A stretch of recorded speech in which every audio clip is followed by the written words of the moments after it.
When you're interested in whether or not the average of a process equals some value, one way of checking that is with the Minitab one sample t-test routine. I'm going to show you how to do that using a graphical approach.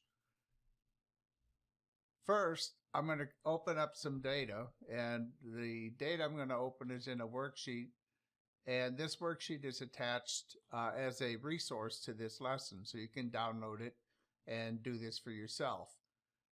I'm going to analyze the data in the values column, that's column C1 in this worksheet, and the hypothesis I want to test is that the average of the process that generated these values is equal to 5.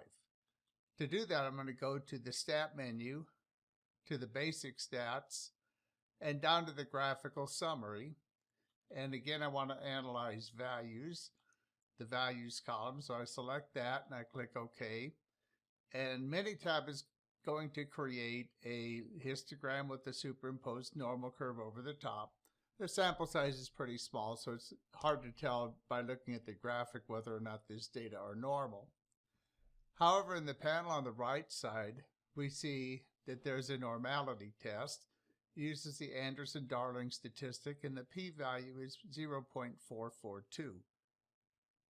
And since the p-value is greater than 0.05, we can fail to reject the hypothesis and assume the data are normally distributed.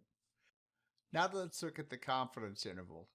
The confidence interval for the mean goes from 4.5989 to 4.9789, and this interval does not include 5, so we can conclude at 95% confidence that the mean of this process is not 5. The graphical picture of the confidence interval tells us basically the same thing.